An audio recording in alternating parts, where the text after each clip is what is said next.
ಬೆಂಗಳೂರಲ್ಲಿ ಕನ್ನಡ ಕಾಣೆಯಾಗಿದೆ ಎಂಬುದು ದೂರು. ಆದರೆ ಇದೇ ಬೆಂಗಳೂರಿನಲ್ಲಿ ಕನ್ನಡವನ್ನು ಹರಡುವ ಕೆಲಸ ನಡೆಯುತ್ತಿದೆ. ಕನ್ನಡೇತರರಿಗೆ ಕನ್ನಡ ಎಂಬ ಧ್ಯೇಯದೊಂದಿಗೆ ಕನ್ನಡ ಪ್ರಸಾರ ಪರಿಷತ್ ದುಡಿಯುತ್ತಿದೆ.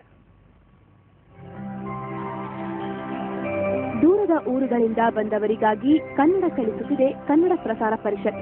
ಹೊರ ರಾಜ್ಯಗಳ ಜನರು ವಿದೇಶಿಗರ ಪಾಲಿಗೆ ಪರಿಷತ್ ಕನ್ನಡದ ಹೆಬ್ಬಾಗಿಲು. 1973ರಲ್ಲಿ ಪರಿಷತ್ ಅಸ್ತಿತ್ವಕ್ಕೆ ಬಂತು. 25,000ಕ್ಕೂ ಹೆಚ್ಚು ಕನ್ನಡೇತರರು ಸಂಸ್ಥೆಯಿಂದ ಲಾಭ ಪಡೆದಿದ್ದಾರೆ. ಯಾವುದೇ ಫಲಾಪೇಕ್ಷೆ ಇಲ್ಲದೆ ಕನ್ನಡ ಕಲಿಸುವ ಬೋಧಕರು ಕೂಡ ಇಲ್ಲಿದ್ದಾರೆ.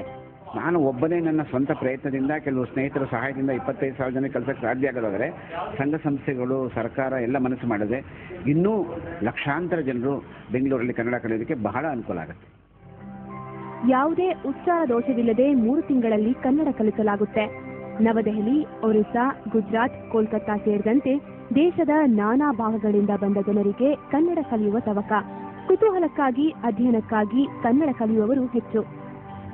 ಕನ್ನಡ ಪ್ರಸಾರ ಪರಿಷತ್ಗೆ ನಾನು ಕನ್ನಡ ತರಗತಿಗೆ ನಾನು ಕನ್ನಡ ಓದ್ತಾ ಇದ್ದೀನಿ. ಕನ್ನಡ ಯೂಸ್ ಮಾಡಬೇಕು.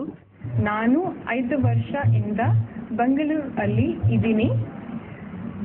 ನನ್ನ ಸ್ವಲ್ಪ ಕನ್ನಡ ಗೊತ್ತಾ. ಒಂದು ಭಾಷೆಯನ್ನು ಹೆಚ್ಚು ಜನ ಬೆಳೆಸಿದರೆ ಆ ಭಾಷೆ ಬೆಳೆಯುತ್ತದೆ. ಕನ್ನಡ ಪ್ರಸಾರ ಪರಿಷತ್ ಕನ್ನಡವನ್ನು ಬೆಳೆಸುತ್ತಿದೆ. ಕನ್ನಡಮ್ಮನಿಗೆ ಸಲ್ಲಿಸುತ್ತಿರುವ ಶ್ರದ್ಧೆಯ ನಮನ ಇದು.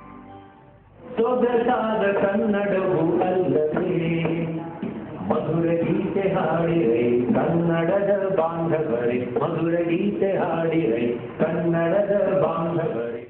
ಸಿಲಿಕಾನ್ ಸಿಟಿ ಬೆಂಗಳೂರಿನಲ್ಲಿ ಇಂಗ್ಲಿಷ್ನ ಪ್ರಭಾವ ಹೆಚ್ಚಾಗುತ್ತಿದ್ದರೂ ಕೂಡ ಕನ್ನಡದ ಕಂಪನ್ನ ಸದ್ದಿಲ್ಲದೆ ಪ್ರಸರಿಸುವ ಪ್ರಯತ್ನ ನಡೆದಿದೆ. ಕನ್ನಡ ಪ್ರಸಾರ ಪರಿಷತ್ನ ಈ ಪ್ರಯತ್ನಕ್ಕೆ ಉತ್ತಮ ಪ್ರತಿಕ್ರಿಯೆ ಕೂಡ ವ್ಯಕ್ತವಾಗಿದೆ.